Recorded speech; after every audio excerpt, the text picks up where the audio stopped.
మృతి నొందగా అతడు చనిపోయినని ప్రలాపించుచు గ్రామాలోనున్న అతని ఇంటి నివేశనంలో అతని సమాధి చేసిన తరువాత దావీదు లేచి పారాను అరణ్యమునకు సమూయేలు మృతి నొందగా ఇశ్రాయేలందరూ ఏం చేస్తున్నారంట? కూడుకొని అతని కోసం ప్రలాపించుతున్నారు. ఈ సమూయేలు ఎవరు? ఇశ్రాయేల్ ప్రజలకి ఒక ప్రవక్త. ఇశ్రాయేల్ ప్రజలు నడిపించిన ఆ వ్యక్తి ఆ చనిపోతే ఇశ్రాయేల్ ప్రజలందరూ అతని కోసం బాధపడుతున్నారంట. బహుశా ఇశ్రాయేల్ ప్రజలందరూ ఆ ప్రవక్తని ఒక దేవుడిగా, దేవుని వ్యక్తిగా చూస్తున్నప్పుడు ఎలా చూస్తున్నారు ఆ ప్రవక్తనమ్మా? ఇశ్రాయేల్ ప్రజలందరూ ఎలా చూస్తున్నారు? ఆ ప్రవక్త ఒక దేవునిలాగా, ఒక ప్రవక్తలాగా, అతను ఒక గొప్పవాడిగా సంబోధిస్తూ చూస్తున్న రోజుల్లో అతను చనిపోయాడంట. అతను చనిపోతూ ఉంటే అతని కోసం దుఃఖపడుతూ బాధపడుతూ ఉన్నప్పుడు దావీదు గారు వచ్చారు. ఆ వార్త తెలిసి సమూయేలు దగ్గరకు వచ్చి అతని కోసం బాధపడి దుఃఖపడి తర్వాత ఏం చేశాడు? తర్వాత దావీదు లేచి పారాను అరణ్యమునకు వెళ్ళిపోయాను.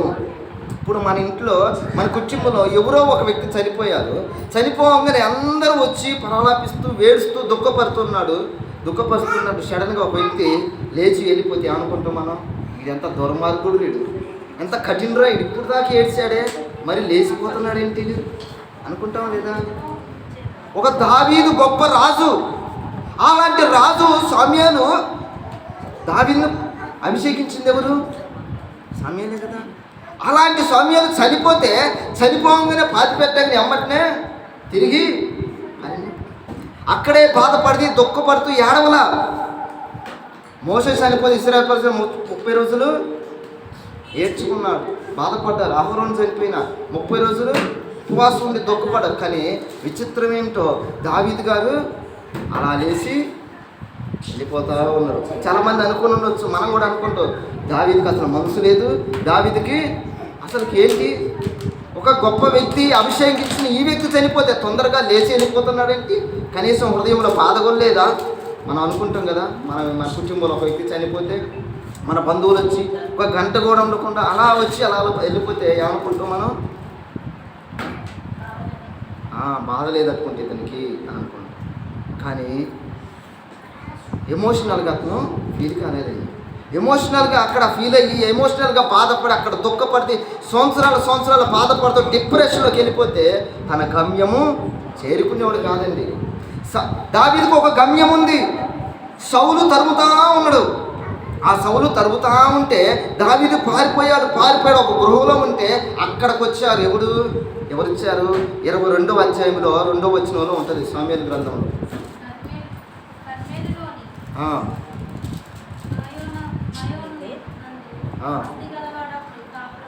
నేను అన్నది 22వ అధ్యాయము.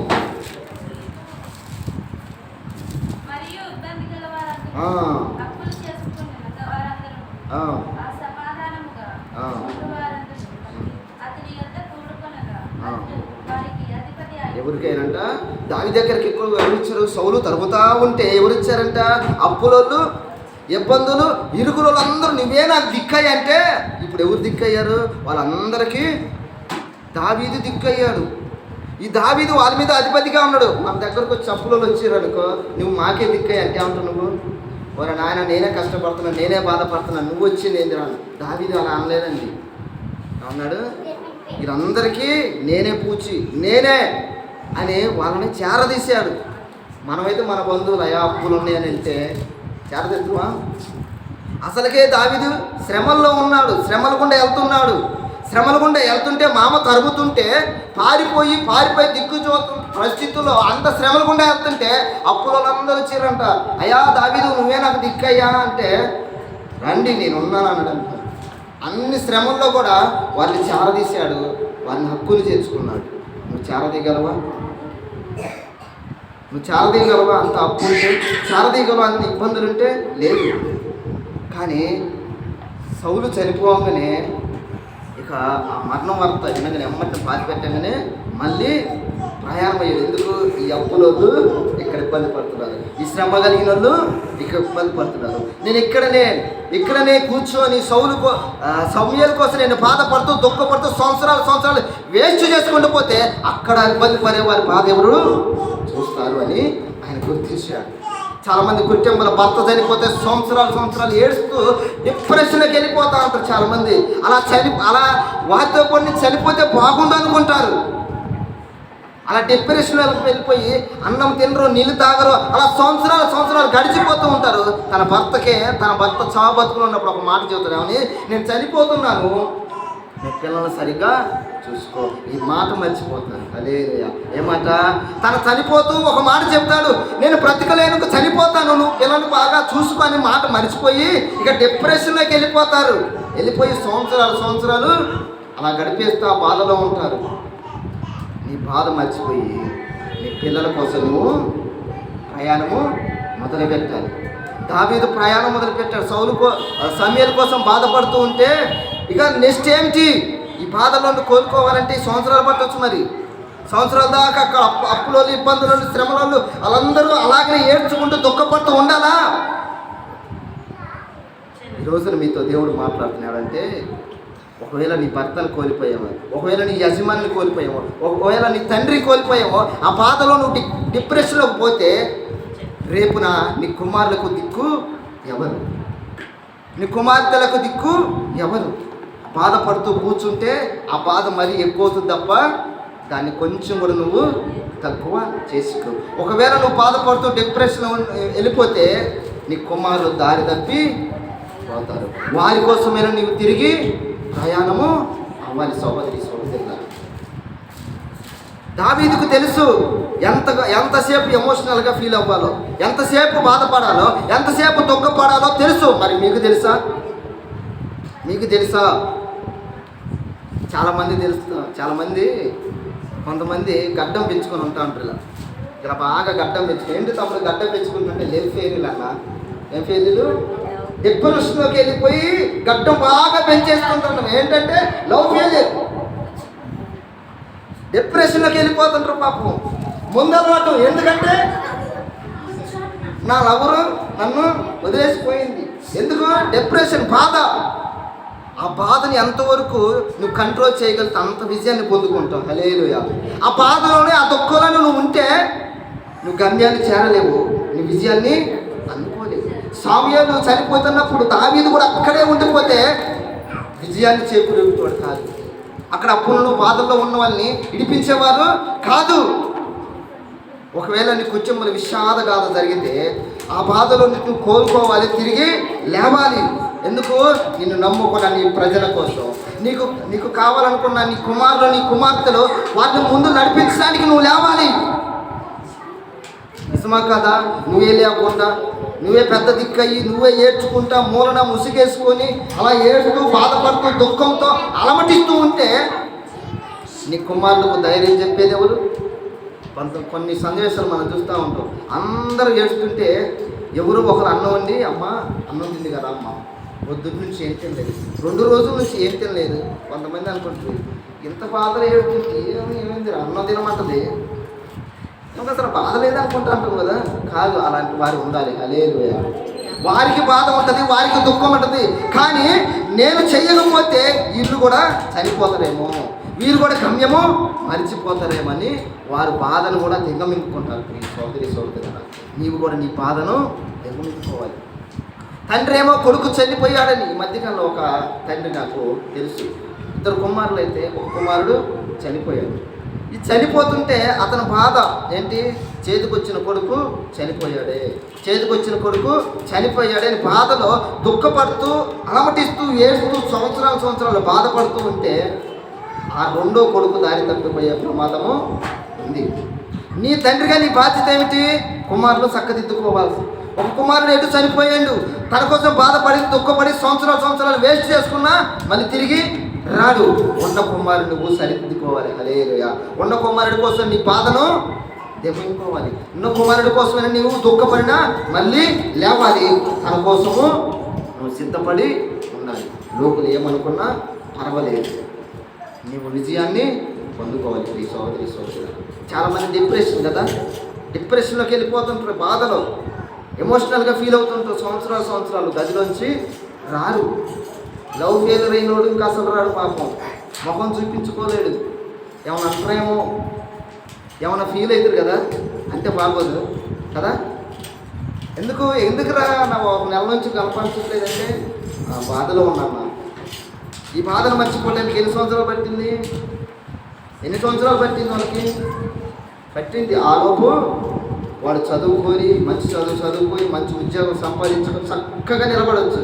కానీ ఆ బాధలో వాడు చదువును మర్చిపోయాడు, ఆ బాధలో తల్లిదండ్రులు మర్చిపోయాడు, ఆ బాధలో పిల్లలు మర్చిపోయాడు, ఆ బాధలో తన వారిని నమ్ముకున్న వారిని మర్చిపోయారు. దావీదు మర్చిపోలేదండి తన నమ్ముకున్న వారిని. మరి నీవు మర్చిపోతున్నావు, ఒకసారి జ్ఞాపకం చేసుకో. బాధలు వచ్చినప్పుడు, శ్రమలు వచ్చినప్పుడు కుంగిపోతూ నలిగిపోతూ నిన్ను నమ్ముకున్న నీ ప్రజలను మర్చిపోయి ఆ బాధలోనే కుంగిపోతున్నాం. ఎమోషనల్గా వాటికి అట్రాక్ట్ అవుతున్నాం. ఎమోషనల్గా మనము ఎక్కువగా కాకూడదండి.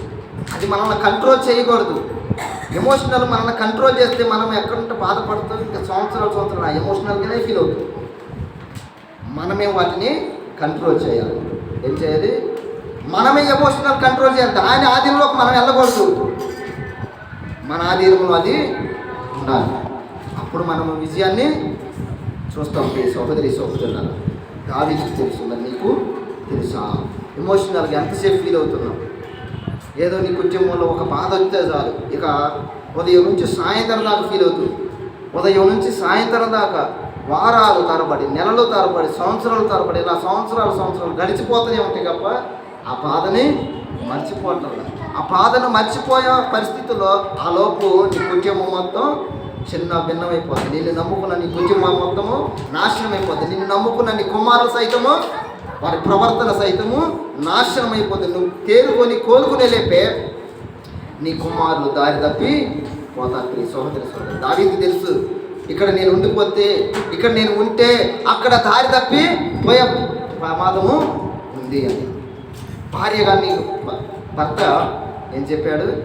నువ్వు వారిని సరిగా పెంచు అని. మరి ఆ బాధలో ఆ దుఃఖములో నీ కుమారులను జ్ఞాపకము చేసుకోవాలి. ప్రియ సహోదరులారా, అయితే తర్వాత వచ్చిన చదవండి. కర్మేలులోనే మోయాబునందు అతడు బహు భాగ్యవంతుడు. అతనికి 3000 గొర్రెలను 1000 మేకలను ఉండేది. అతడు కర్మేలులో తన గొర్రెల బొచ్చు కత్తిరించుటకైపోయి ఉండేది. అతని పేరు నాబాలు, అతని భార్య పేరు అబీగయీలు. ఆ స్త్రీ సుబుద్ధి గలదై రూపవైతే ఉండెను. అయితే చర్యను బట్టి చూడగా నాబాలు మోటువాడును దుర్మార్గుడై ఉండెను. అతడు కాలేబు సంతతి వాడు. హల్లెలూయా. ఒక ధనవంతుడు ఉన్నాడు, ఒక ఆస్తి పరివన్నాడు. తన సౌందర్యం గురించి చెప్పట్లేదండి, తన ఆస్తి సంపాదన గురించి చెప్తున్నాడు. తన సంపాదన ఉందంట, ఆస్తిపరుడంట. అతనికి ఒక భార్య ఉందంట. ఆ భార్య అంతా సుబుద్ధి కలిగిందంట. భర్త ఏమో దుర్మార్గుడు, దుష్టుడు, పరమ దుర్మార్గుడు. అలాంటి వాడికి ఒక సుబుద్ధి కలిగిన, తెలివి కలిగిన భార్య అంట. ప్రియ సహోదరుల, బహుశా ఆ రోజుల్లో ఇది ప్రేమ వివాహం కాకపోవచ్చు, కానీ పెద్దలు కుదిర్చిన సంబంధం. ఇలాంటి దుర్మార్గుని ఏమైనా పెళ్లి చేసుకుంటారా? చేసుకో. మరి ఎందుకు చేసుకుని ఉంటుంది? ఒకవేళ పెద్దలు కుదిర్చుంటారు. ఎందుకు? వాడికి ఆస్తి బాగా ఉందని, బాగా చూసుకుంటాడని. చాలామంది ఇదే కదా చూసేది. ఆస్తి బాగా ఉందమ్మా, ఏం ఇంట్లో కూర్చొని బతకొచ్చు, నీవు ఇంట్లో కూర్చొని మహారాణిగా బతకొచ్చు అని. వాడు ఎలాంటి వాడైనా సార్, దుర్మార్గుడైనా, నిష్ఠుడైనా, నికృష్టుడైనా ఇచ్చి పెళ్లి చేయట్లా. ఆ రోజుల్లో కూడా పాపం అంత తెలివి కలిగిన, అందం కలిగిన ఆమెను తీసుకొచ్చి ఇలాంటి దుర్మార్గుడికి ఇచ్చేయాలి. హల్లెలూయా. అయితే అతను ఏ సంతతి వాడంట? కాలేబు సంతతి వాడంట. కాలేబు ఎవరు? సంఖ్యాకాండము 14వ అధ్యాయము 6వ వచనంలో ఉంటుంది.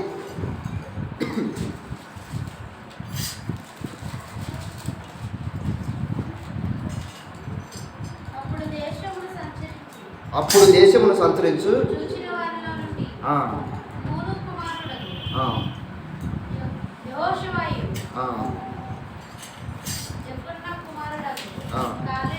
కాలేబును బట్టలు చెప్పుకొని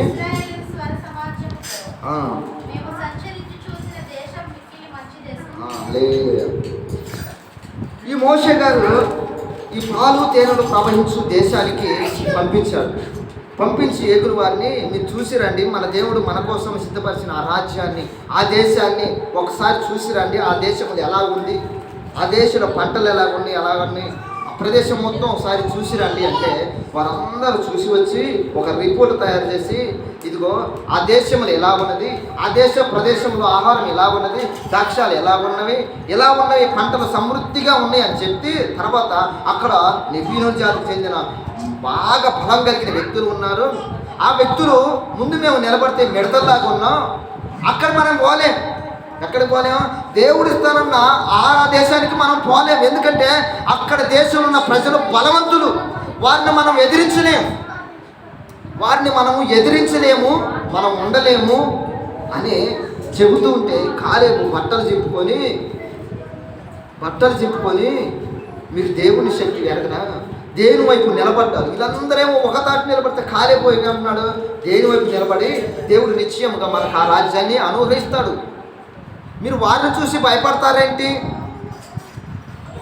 అని ఆ కాలేబు దేవుని కోసము దేవుని తరపున నిలబడిన ఆ వ్యక్తికి సంబంధించిన కుటుంబంలోంచి వచ్చిన వాడే ఒక నాబాలేమో దుర్మార్గుడు, కాలేబు ఎవరు? దేవుని కోసం నిలబడిన వ్యక్తి, దేవుని కోసము ఏదైనా చేయగలిగిన, సాధించగలిగిన వ్యక్తి, దేవుని మీద నమ్మకం ఉన్న వ్యక్తి. కానీ అలాంటి విశ్వాస వీరుడికి, అలాంటి విశ్వాసం కలిగిన వ్యక్తికి, అలాంటి విశ్వాసం కలిగిన సంతతిలోంచి ఎవరు వచ్చారంటే ఒక దుర్మార్గుడు, ఒక మూర్ఖుడు వచ్చాడు. హల్లెలూయా. రారా వస్తాడు. మనం భక్తిపరులమే, పాస్టర్ గారు భక్తిపరుడే, వాడు కుమారుడు పరమ మూర్ఖుడు రాడు అంటాడు. చాలా మంది అంటాడు.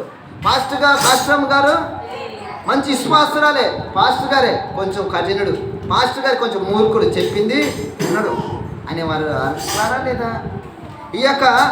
ఈ వ్యక్తి కూడా అలాంటి వాడే, పరమ దుర్మార్గుడు అంట, చెప్పిన మాట వినడంట.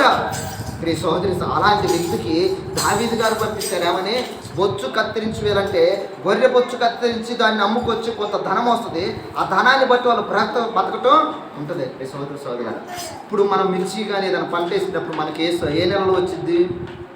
ఏదో ఫిబ్రవరిలోనూ మార్చిలోనూ వస్తాయి. అలాగే బొచ్చు కత్తిరించి అంటే అదొక నెలలో జరిగింది. బొచ్చు అంటే గొర్రెలకి ఉన్ని అవి ఉంటాయి కదా, అవి కత్తిరించి ఒక నెలలో వచ్చింది. ఆ నెల మొత్తం దాన్ని కత్తిరించి అది ఒక చోటు తీసుకుని అమ్ముకొని దానితో వాళ్ళు గడిపే రోజులు ఉంటాయి. అలాంటి ఇప్పుడు దావీదుకి ధనం అవసరం కాబట్టి తన సేవకులను ఈ యొక్క కాలేబు ఈయన దగ్గరికి, వాళ్ళ దగ్గరికి పంపించాడు అనమాట. పంపించి ఇదిగో అతని దగ్గరికి వెళ్ళి ఆ బొచ్చు కత్తిరిస్తాడు కదా, అతని దగ్గరికి వెళ్ళి మీరు ఎలా చేయండి అని చెప్తే ఆ వ్యక్తి దగ్గరికి వచ్చారు. ఎవరు? దావీదుకు సంబంధించిన పరివారం. ఈ సహోదరులారా కొంచెం చదవండి తర్వాత.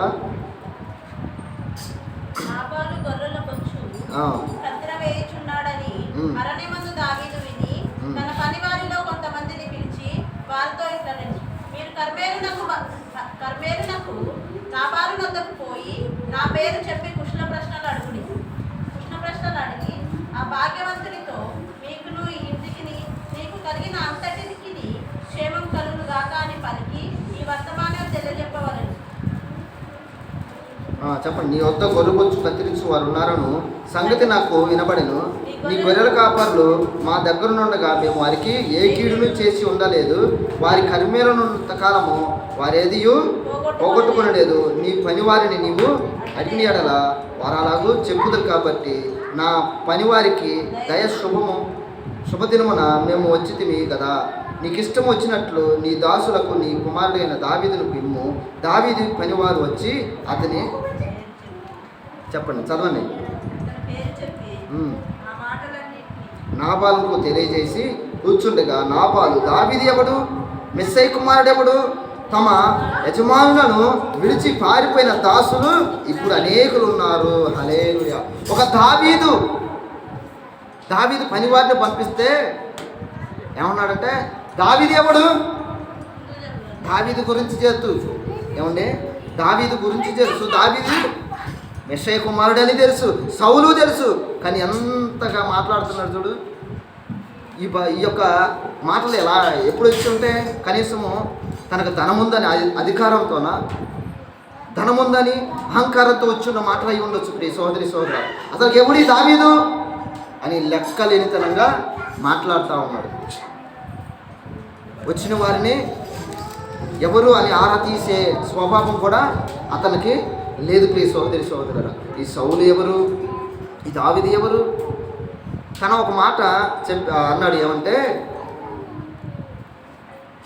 చదవండి 10వ వచనం.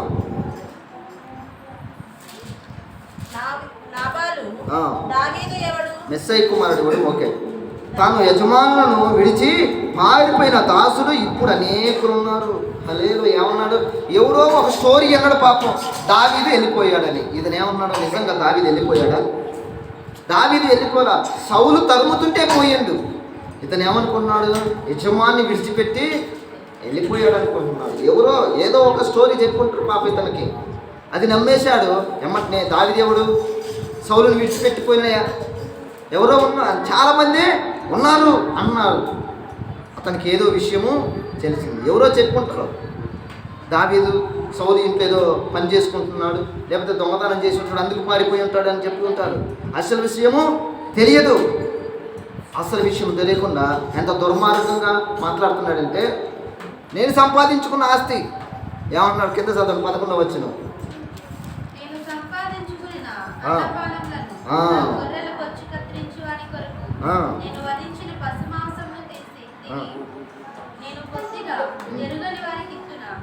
అని దావీదు దాసులతో చెప్పగా దావీదు పనివారు వెనుకకు తిరిగి దోవ పట్టుకుని పోయి అతనికి ఈ మాటలన్నీ తెలియజేశారు.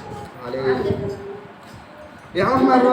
నేను సంపాదించుకుంది నా ఆస్తి, నేను తింటా. అసలు నువ్వెవరు నీకు ఇవ్వటానికి? అవసరమైతే నా పని వారికి ఇచ్చుకుంటా, నువ్వెవరు అంతే అని కఠినంగా మాట్లాడుతున్నారు. ఇంత అన్నం పెట్టాయని వస్తే కనికరము లేదు. అందుకే అనుకోండి చాలామంది యజమాని అడిగితే అన్నం పెడతారో పెట్టరో అని అమ్మా ధర్మయ్య అని అంటారు చాలామంది. ఎందుకు? యజమానుడు కఠిన అనుకుంటారు. ఈ ఇంట్లో ఎలాగనే ఉంది కదా పరిస్థితి. కొంతమంది ఇళ్ళల్లో ఇలానే ఉంటుంది, అమ్మ అన్నమయ్య అని అంటారు కదా. ఎందుకు? యజమానుడు అడిగితే అన్నం లేదన్న పోరా అంటారు కొంతమంది యజమానుడు. ఇదే పరిస్థితి ఉంది. పిల్లికి భిక్షం కూడా వేయడంటారు. కారణం ఇలాంటి వారు ఉంటారు, నాబాలు అంటే దుర్మార్గులు. పాపం ఆకలితో ఉన్నారు వీళ్ళు. దావీదు గారు అడవిలో ఉండుంటారు, అందుకోసం తన పరివారాన్ని పంపించుంటారు, ఎంతో కొంత ఆహారము ధాన్యం ఇద్దాము అని ఆలోచన లేదండి. ఆలోచన లేకుండా నువ్వెవరు?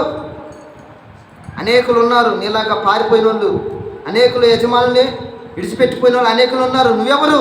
ఇది నా అన్నం, నేను సంపాదించింది, నా కష్టార్జితము, నీకెందుకు ఇస్తాను అని వాళ్ళు లేరా ప్రియ సోదరి సోదరులరా అని అంటూ ఇక తెలియజేస్తున్నప్పుడు ఇక దావీదు పంపించిన ఆ పరివారం మొత్తం తిరిగి వెళ్ళి దావీదుకు చెప్పారు. ఆ దావీదుకు చెప్పినప్పుడు ఇక ఆ దావీదు గారి పరిస్థితి ఎలాగుంటుందో ఒకసారి ఆలోచించండి. 14 పనివాడు ఒకడు నాబాలు భార్య అయిన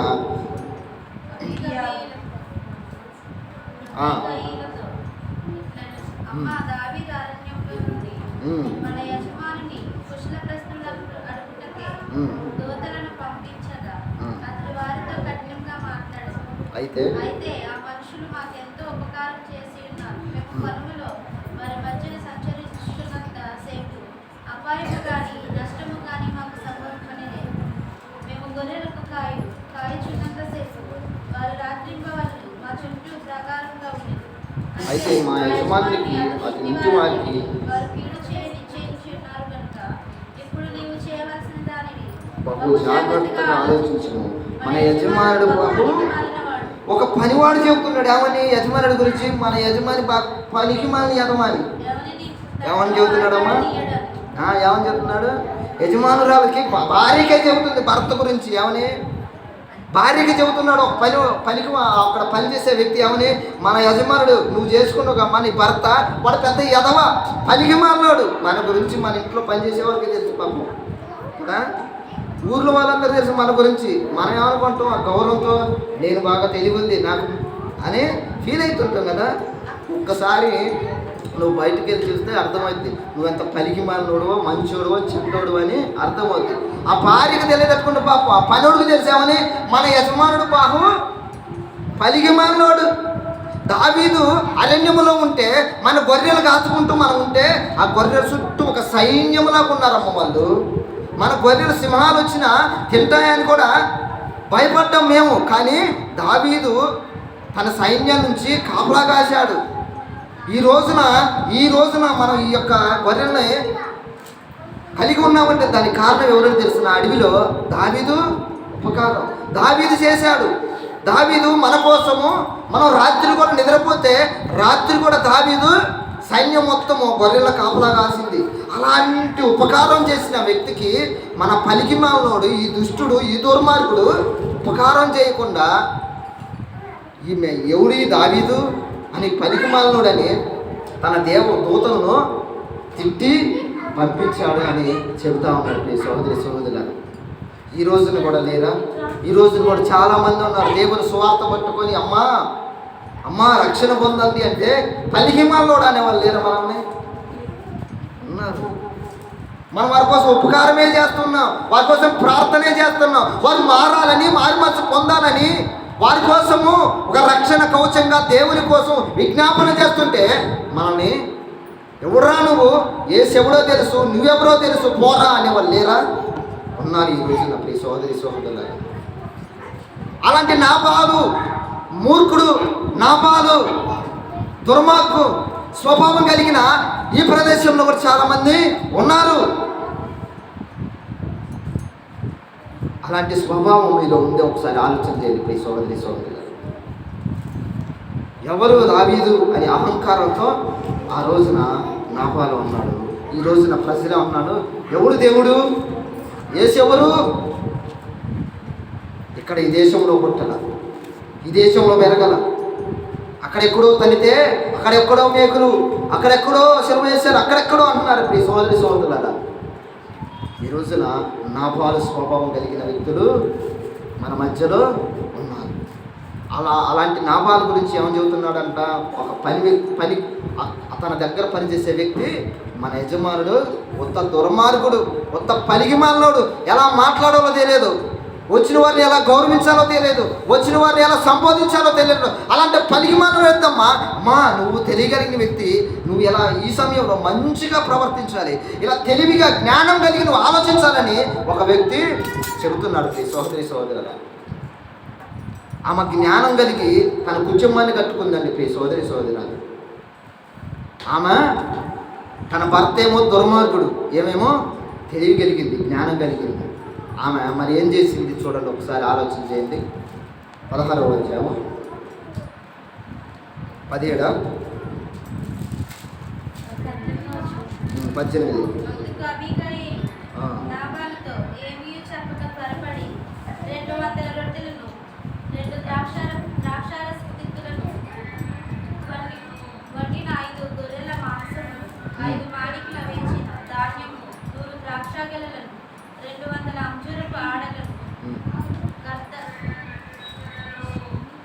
చదవండి.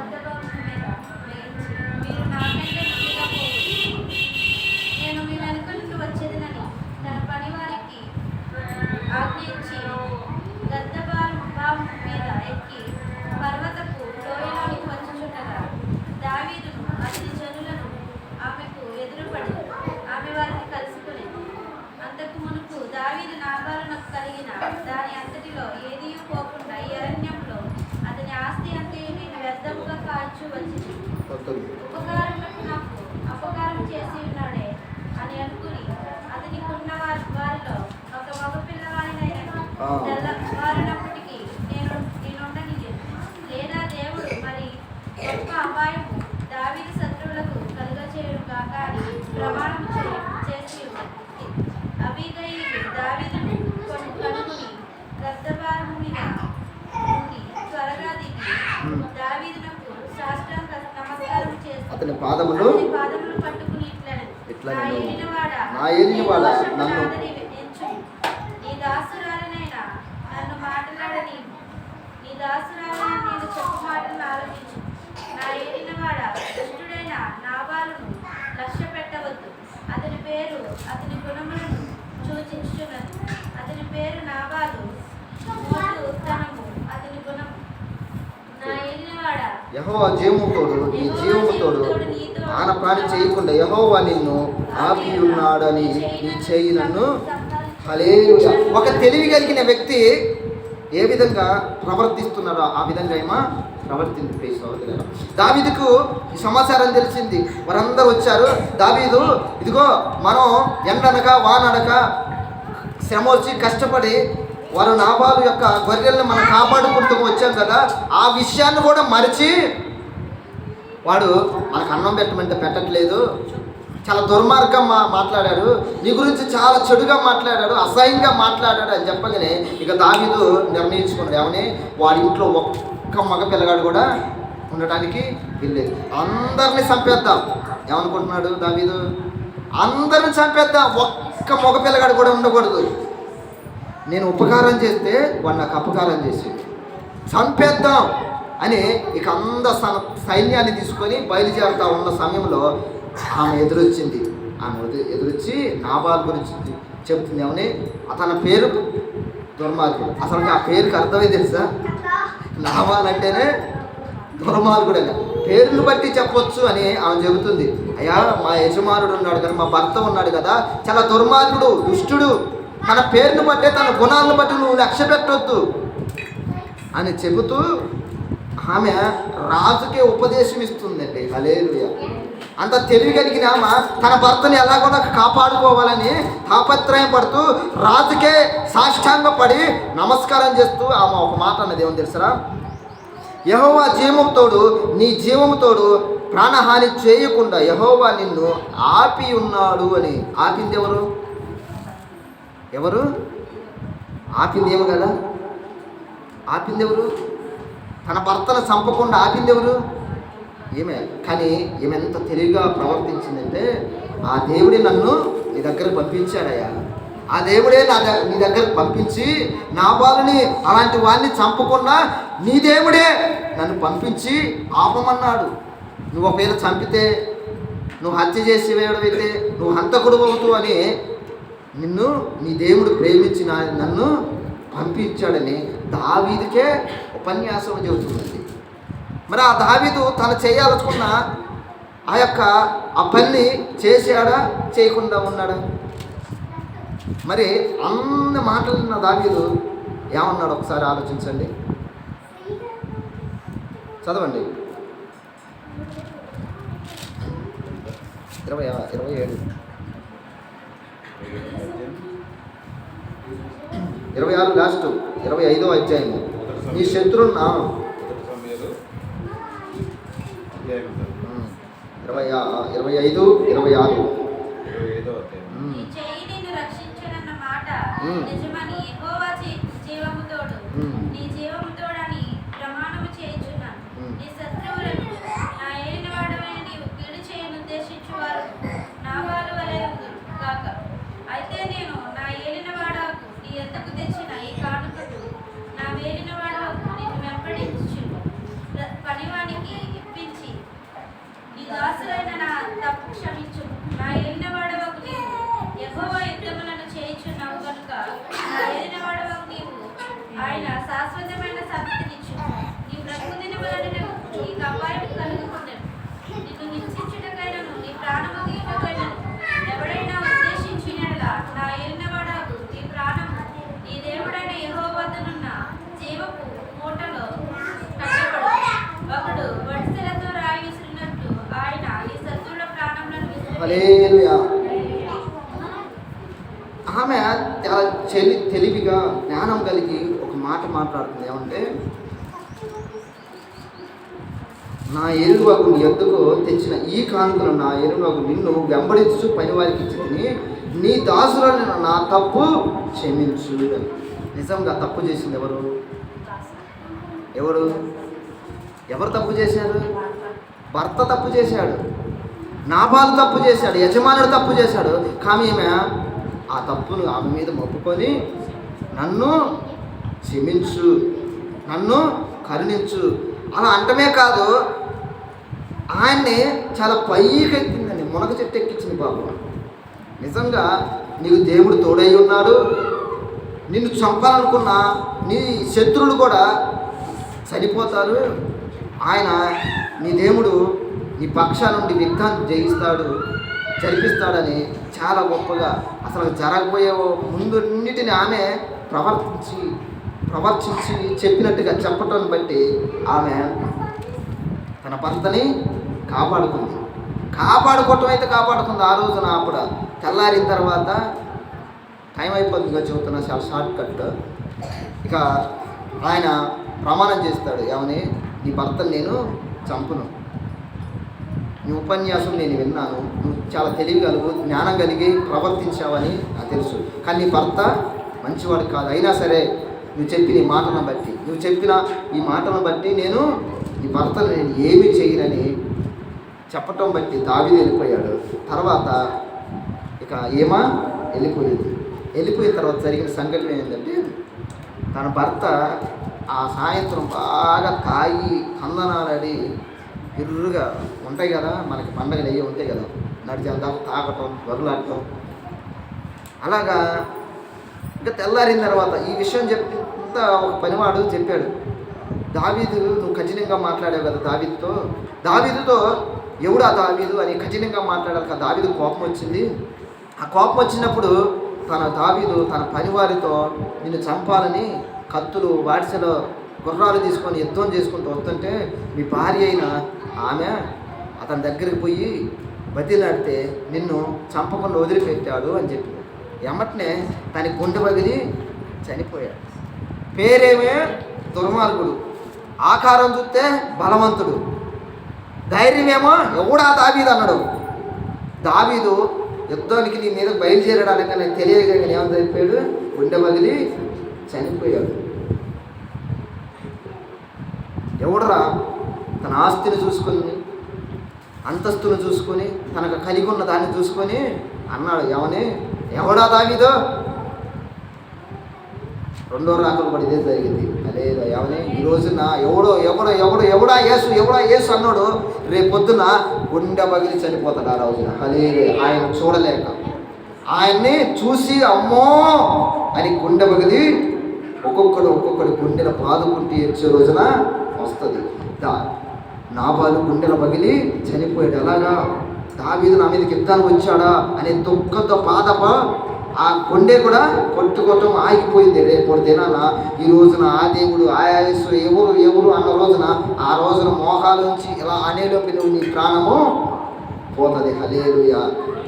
ఆయన దుర్మార్గుడు చనిపోయాడు. ఈ రోజున నువ్వు కూడా అదే దుర్మార్గం కలిగి అదే దుర్మార్గంగా నువ్వు ప్రవర్తిస్తూ ఉంటే ఎవరు దావీదు స్థానంలో యేసుక్రీస్తుని పెట్టుకుని ఈ రోజున అవమానించేవారు ఉన్నారు. దావీదు అవమానించాడండి. తన సైన్యమంతా గొర్రెలకి కాపలా కాస్తే, తన ఆస్తిని కూడా సంపాదించుకుని, తన ఆస్తిని కూడా వారి పరివారం మొత్తాన్ని కాపలా కాస్తే, గొర్రెలు ఎవరు దొంగలు వచ్చి తీసుకోకపోకుండా తన చుట్టూ కాపలా కడితే అలాంటి వ్యక్తుల్ని అవమానించాడు. నీకు సంపాదించి ఆశీర్వాదించి నీకు మేలుకరంగా నీ కుటుంబాన్ని వర్ధిల్లింపజేసి నీ కుటుంబాన్నే ఒక రక్షణ కవచంగా ఉంచితే, దేవుడు అలాంటి విశ్వాసం కలిగి ప్రవర్తించకుండా ఎవరైనా ఏలి ఎత్తి చూపించేవారు లేరా ఉన్నారు. ఇది నేను సంపాదించుకున్నా. నేను ఈ మధ్యకాలంలో ఒక ఆమె బాగా సంపాదించుకుంది, కష్టపడ్డది కాదంటలేదు. కానీ ఆమె సాక్ష్యం చెప్తే ఫాస్ట్ గారు ఒక మాట అన్న బాబు ఏమనంటే, చాలా ఈజీగా సంపాదించుకుందాను కథం.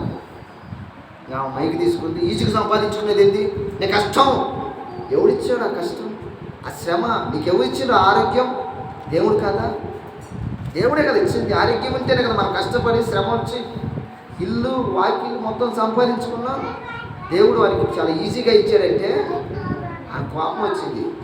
మేము ఎంత కష్టపడ్డామో తెలుసా, ఎన్ని శ్రమలు వచ్చింది తెలుసా, ఎంత పని చేసింది తెలుసా. ఈ వయసు నుంచి మేము పని చేసుకుంటూ కష్టపడుతూ సంపాదించుకున్నాం అండి.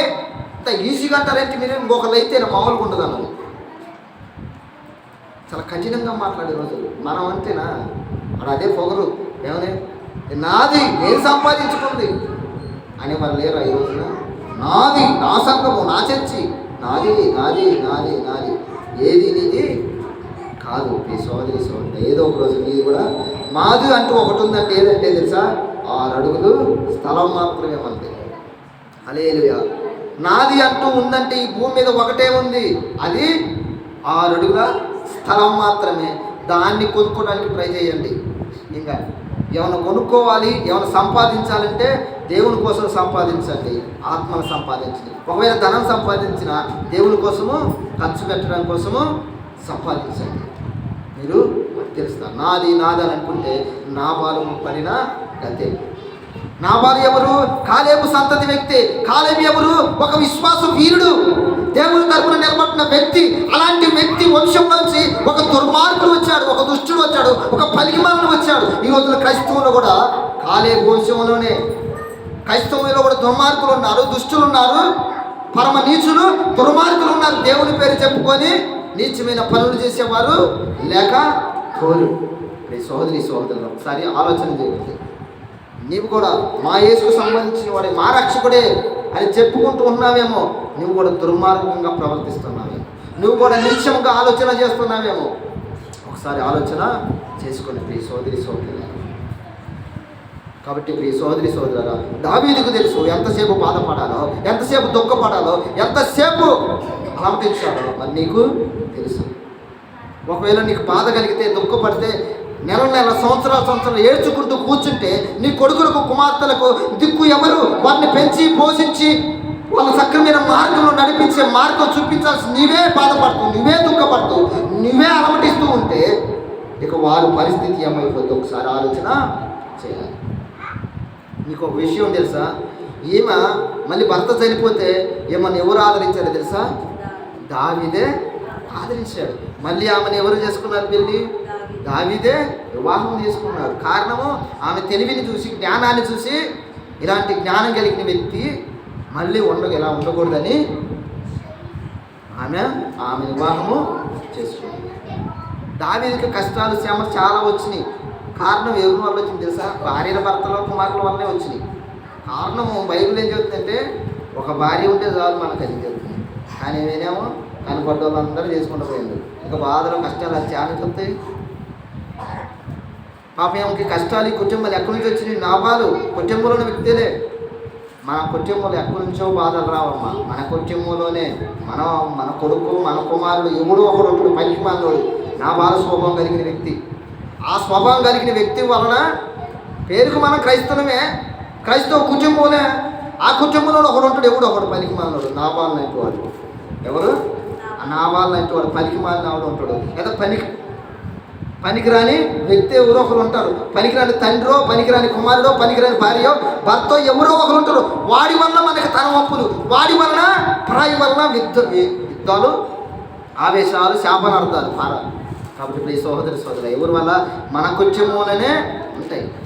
నాబాలు దుర్మార్గుడు, ఆలోచన, జ్ఞానము, తెలివి ఏమీ లేదు.